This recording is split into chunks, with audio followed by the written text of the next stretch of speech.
Lord be with you. And with your spirit. A reading from the Holy Gospel according to Matthew. Glory to you, O Lord. The disciples approached Jesus and said, "Who is the greatest in the kingdom of heaven?" Jesus called a child over, placed it in their midst, and said, "Amen, I say to you, unless you turn and become like children, you will not enter the kingdom of heaven. Whoever humbles himself like this child is the greatest in the kingdom of heaven. And whoever receives one child such as this in my name receives me. See that you do not despise one of these little ones, for I say to you that their angels in heaven always look upon the face of my heavenly Father." The Gospel of the Lord. Praise to you, Lord Jesus Christ. Gospel ni Matthew 18, 1, 5, and 10. Gambal sa aton, nga hindi ka makasulod sa ginharian sang langit kung hindi ka mangin anak sang Dios. Mangin adopted sang Dios. Kaya ang entrance sa langit, adoption. Kagang adoption happens in baptism. Either baptism by water and Holy Spirit, or baptism by blood, or baptism by desire. Pero ang wala na bunyagan, wala promise of the kingdom of heaven. So ang entrance sa langit, so to say, kung diri basihan, is di nang imo adoption paper. Nabunyagan ka. Kaangay isang bata, hindi ka kasulod sa balay, kundi ka adopted, nga nga matiner ka sa balay. Pero kung adopted ka, isang di ka tuod bata, pero adopted ka, you enjoy. Isang kung dira sa balay, kakaon ka, katulog ka, anak ka, sang tag-iya, sang balay. And there makagwa sulod ka, kay ginakilala ka, nga manugpanubli sa ginharian sang Dios. Pero may qualification. Ikaw, makasulod ka kung mangin anak ka. Kaduha, makasulod ka kung ang mga gagmay nga kabataan, the last, the lost, the least, ginatatap mo. So ikaw mangin bata, kag ang mga bata, ginatatap mo. Okay, so I say to you, unless you turn and become like children, so sa diin nagkatabo, baptism gina, at the same time, virtues, okay, become little children, you will not enter the kingdom of heaven because you become a child of God.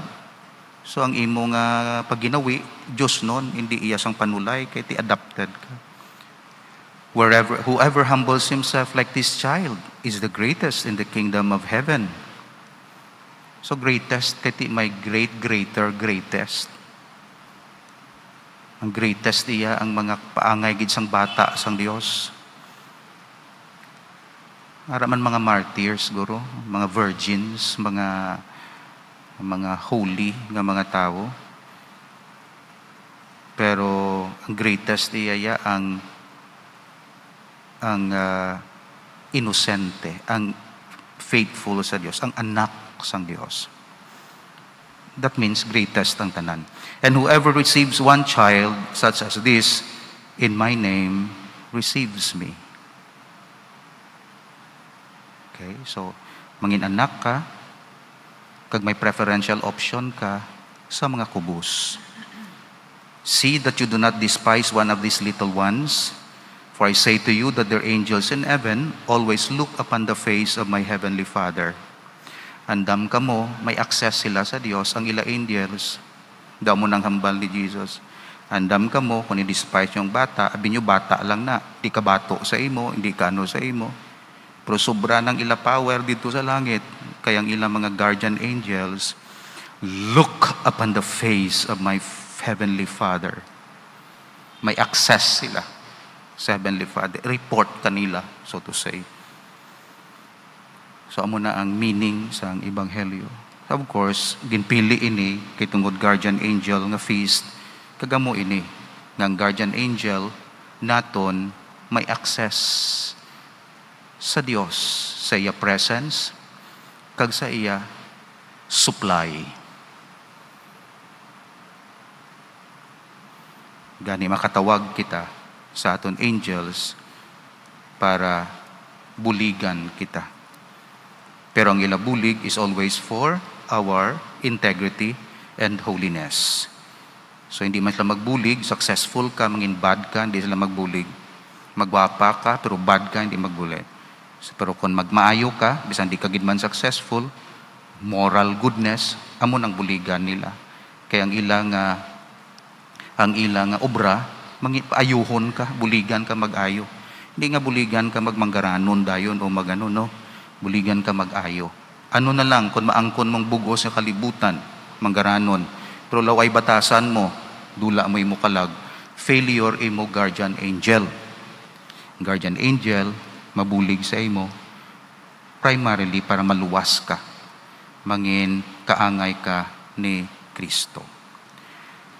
Subong, dugangan kong akon nga hambal, kay ti pastoral naman, ginbutang ginset aside ko anay ang mental intellectual catechesis kag devotional, pastoral na naman, subong man ang adlaw, sunod balik naman kita. So gakombinar na feed ang mind, intellectual catechism, na feed ang heart, devotional, prayer life, spirituality, kag gina-encourage ang action, pastoral. So medyo nakita ko daw wala gawa ko naghambal sa pastoral, sa mga encouragement or situation pastoral. Okay? Last time nag-start ako parte sa criteria sang election, moral moral criteria. Okay? Prudence, justice, temperance, kag kunano to. Okay? Subong akon pabalo sa inyo nga akon gintanaw ang sitwasyon sang parokya kag mga parokya around. Pero makahambal ako parte sa aton parokya. Wala 7% bala ang dynamic Catholics sa parokya naton. Sa 100 katawo, wala 7 ang dynamics. Dynamic, meaning to say, ang active. Okay? Ang 93 wala. Wala ako nag-judge sa ila conscience. Ila na. Gatanaw ako sa ila participation and actuations. Makita mo yan mong, hindi makita ang heart. Okay? So wala ko yan, hindi ko niya mag-judge.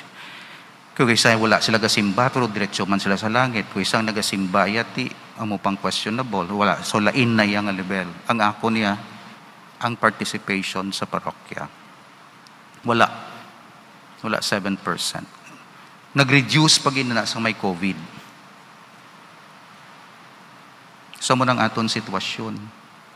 Ining 7%, amo lang nang ga-support sa parokya. Maghambal ako support, material, financial, kolekta, donations, generosity, whatever, basta support. At the same time, support sa activities available to participate according sa iya condition and state of life. Leadership, kung iban sa ila, membership, service ang iban, prayer, rosary ang iban. Pero ang 7% among nag-sustain sang 100%, sang 93. Meaning to say, kung anong makita mo sa parokya, halin lang na sa 7% sang tao. Ano pagidayhan? Wala akong nag-discourage. Ang akong punto is, ano pagidayhan kung mahimo tani nga 8% o 10%?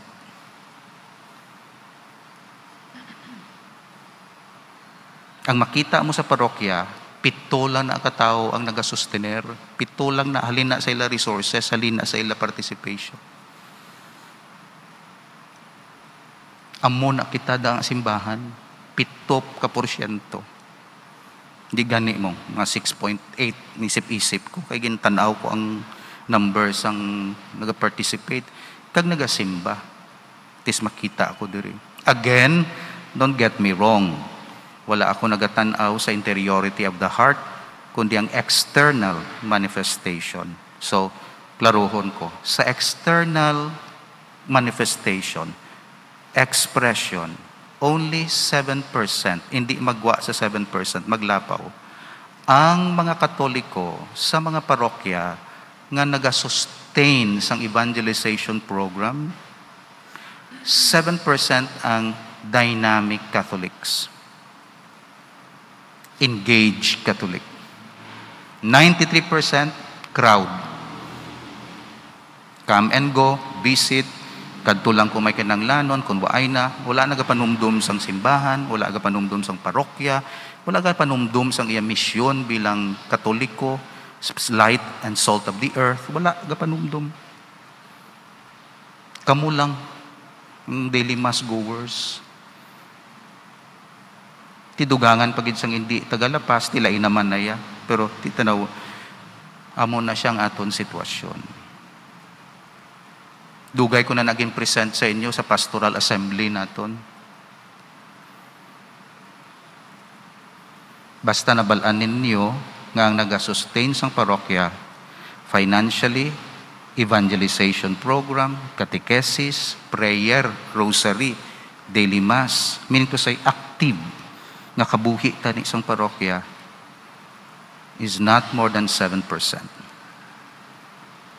May ulubrahon pa kita sa 93. Napangayo sang Dios 10%. Bisan sa Bible, niya tagailang ko 10% I will change the world. Tagailang ko sang salt. Tagaan ko sabor ang kalibutan. Tagailang ko light nga gamay. Sanagan ko bilog nga kalibutan. Hindi tanan gasiga. 10% lang. That's why I think ang Katoliko, ang aton faith, hindi ka, naga-move man siya forward. Siguro ang nag-sustain kaya sa aton, hindi ang aton effort, kundi ang Holy Spirit na lang. Pero ang human effort yan, nagapiraw na siya. Minority kita. Minority kita. Ang ga-sustain na lang ang divine element. Pero ang human element, gaano na siya? Ganubo. Sa laylo ng iba na gano'n na, kung hindi kami pare mangin active, kagkamo, na mag-participate gid bala, magbulig gid, sa catechesis, evangelization, active bala, engage, member. Do pareho bala sa organisasyon, 7 lang, 100 sila, 7 lang active. Ang 93 sila, kadto lang na kung may affair, yung piyesta, pamahaw, mga gading-gadiring to, kandiin-diin to, makadto-kadto to na, pigaw, gagwa lang sa yaya, kung hindi iya work, gagwa siya kung ekskursyon. Wala ako nag-discourage sa inyo, ginahambal kong pastoral situation. Amo ng sitwasyon. So kung ang imo organisasyon gapiraw, i-activate kay part na sang 7%. Karon kung imo asosasyon wala mo gina-activate, gadula naghihimo kita nga 6 kay ang imo organisasyon, wala mo gina-reactivate. Wala bala sang effort gid. Wala gina-engage.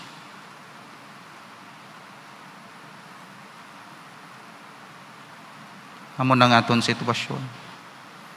Kinanglan maging creative kita, innovative, ma-initiative. Hindi tungod hambal ko, tungod Katoliko kita. Kaya ako yung makambyo ko yung malain mo parokya ko sa Plakaadlaw. Pero ang pagkakatoliko ta remain kag ang misyon ta kay Christ. Hindi na yan depende sa pari. Nga ma-participate lang ko kay miguhay kami sang pari. Hindi. Participate ka kay command na ni Christ, duty. Kagang sundon naton ang ginahambal sang simbahan. Kay bala mong pari, may iya personal style na. Pero antes ng personal style ya, ang common anay nga ginahambal sang simbahan. Halimbawa, choir. Makanta sila sang ila personal style. Hindi anay. dugang nami na kung may personal kay mo yung element dira ka nami. Pero sundaan na yung hambal sang simbahan. Anong hambal sang simbahan? Nara basa ka mo musikam sakram ho. Among nambal gibla sang simbahan o ang lay minister. Hindi kaya maghimo-himo sang imo. Implementar anay ang common. Karon wala mo pa implementar ang common, naghimo ka na imo sang style mo kundi amo man kami nga pari. Implementar ta anay nga sang simbahan gid bala. Common regardless it transcends kung sino nga pari ara dira pero amo nang common. Ang problema namon wala namon na implementar ang common tapos nag-styling kami nga amon. Pag-abot sang isa ka pari, implementarya tingala nga ano ni di man ni amo na sang simbahan styling man lang na ni Father Junic. Ano anay? Common anay. Youth.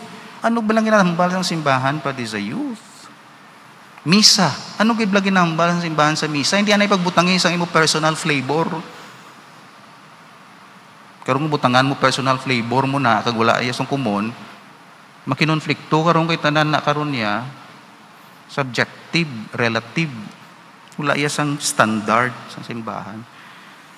So amo na ang kakatabo sa Katoliko nga simbahan kay imbis nga Christ-centered siya naga priest-centered.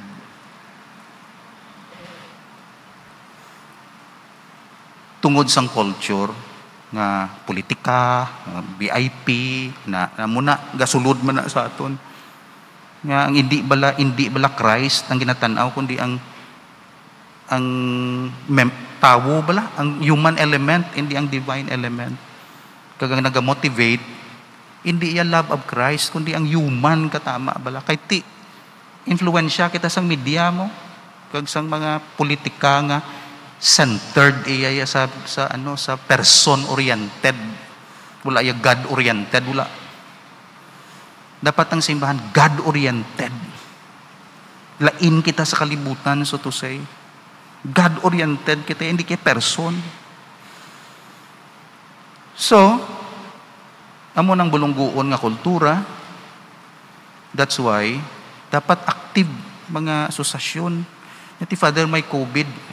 Mga creative, damo da. May mga video chat, may mga kunano-ano da, conference, may mga kunano da.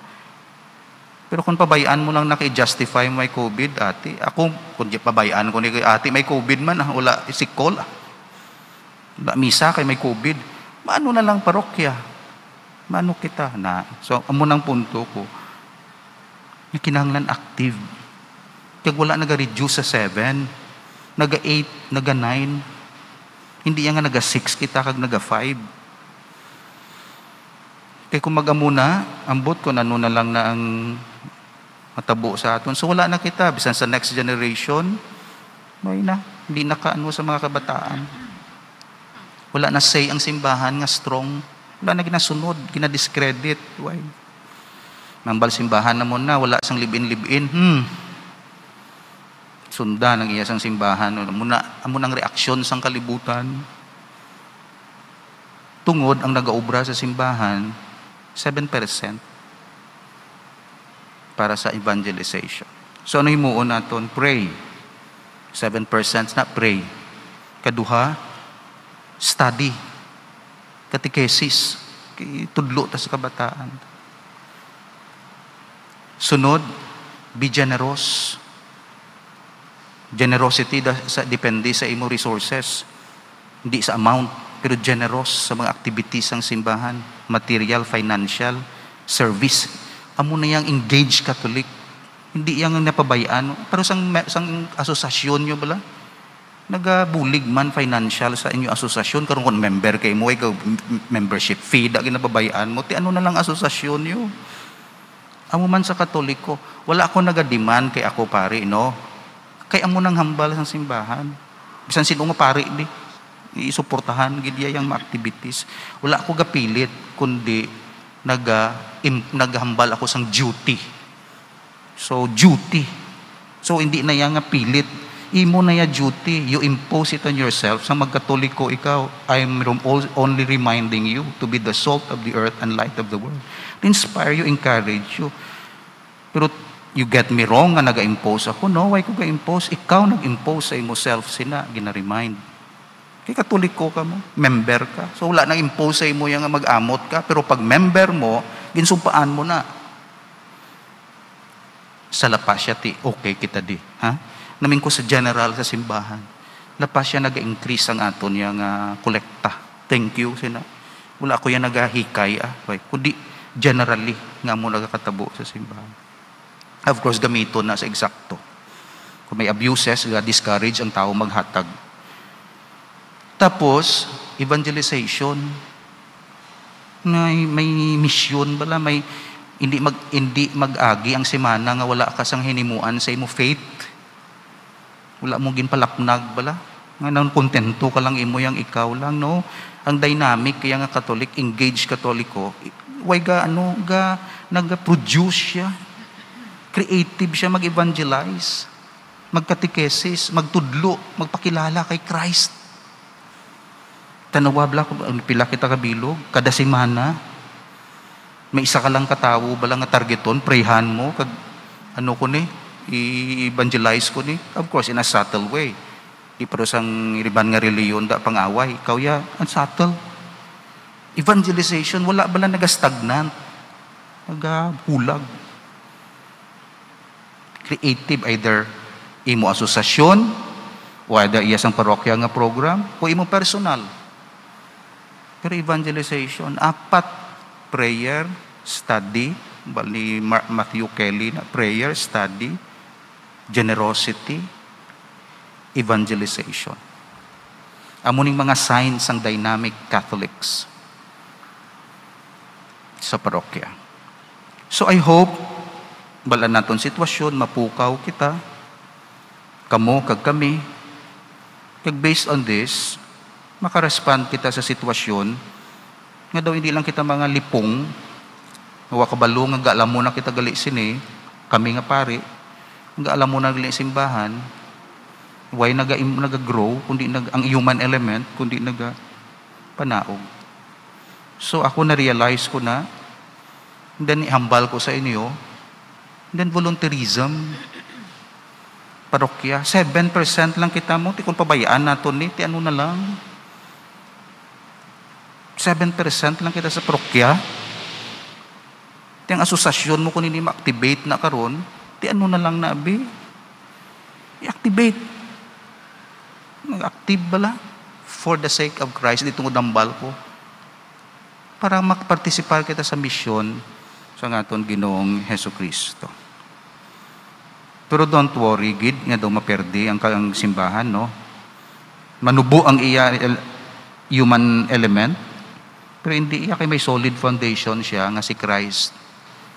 So tapson mo sa babaw, prong gamot niya si Christ, hindi na siya manalingsing man na siya gihapon. Pero mas maayo tani nga sa aton tiyempo, dako ang tree, kagapamunga, abundant sa fruits.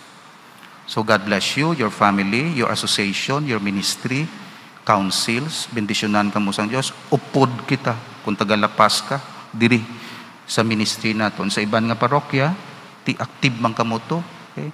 May kilala ko di tagaharo active na sila pangamuyo, contribution, support, okay? Volunteerism, iban sini mga councilman, okay? Amoy na ang dynamic Catholic, hindi patay, hindi inactive kundi engage Catholics. Amen. Please stand.